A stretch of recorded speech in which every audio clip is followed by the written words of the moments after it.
In the quiet village of Arin, a young boy named Arin would often stare at the mighty Skyreach Mountain. He'd heard stories of those who tried to climb it. Some succeeded, many didn't. But to Arin, the mountain wasn't just stone and snow. It was a calling, a voice whispering, "Come, find your strength." And every night, as stars blinked above the peak, he'd whisper back, "Someday, I will." Elder Nico, once a legendary climber himself, watched Arin grow up with that same spark he once had. One evening by the fire, he placed a worn pendant in Arin's hand. Many start the climb, but few finish it. Not because their legs give up, but because their heart does. The last part is the hardest, not because of the mountain, but because of the voice inside that says, "You're not enough." He understood it wasn't just a mountain he'd be climbing. With a satchel of supplies and the pendant around his neck, Arin began his journey. The first steps were light, his heart full of hope. Birds sang, the air was crisp, and the trail was gentle. But as the trees thinned and frost kissed the rocks, the path became tougher. Every step matters. Every step counts. The skies darkened without warning. Winds howled and snow came down like needles. Arin pushed forward, but every step felt like dragging. Why is this happening now? There was no answer, only the roar of wind. He fell, scraped and frozen, lying in the snow.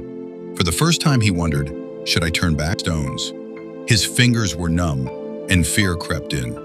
The mountain no longer felt majestic, it felt cruel.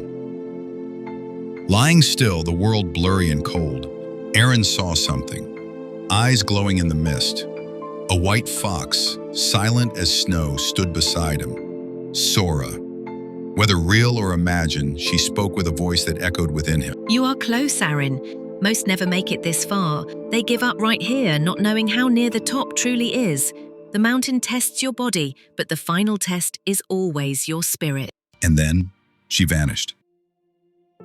The storm passed, but a colder storm stirred inside Arin, doubt. He sat on a ledge, staring at the path he'd come from. It would be so easy to go back. No shame, no judgment. He thought of Elder Nico, of the pendant, of the dreams he had as a child, but his legs trembled and his courage flickered. Maybe I've gone far enough. Maybe this isn't for me after all. With his breath fogging in the air and pain in every limb, Arin rose. One step, then another. The climb was steeper than ever, but something inside pushed back against the fear. Not strength, not pride, just belief.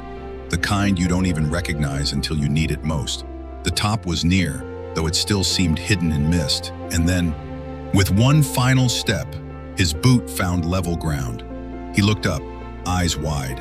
He had made it.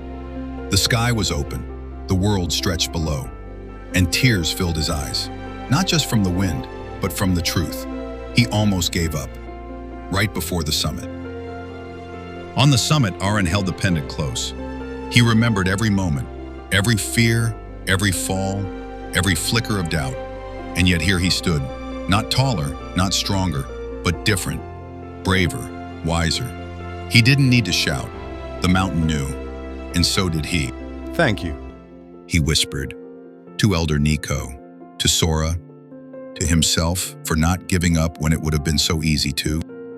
There's a truth the world rarely tells you. Most people don't fail because they're weak. They fail because they stop, just before success. One more try, one more breath, one more step. That's where greatness lives. Arin didn't conquer a mountain. He conquered the doubt that guards every dream.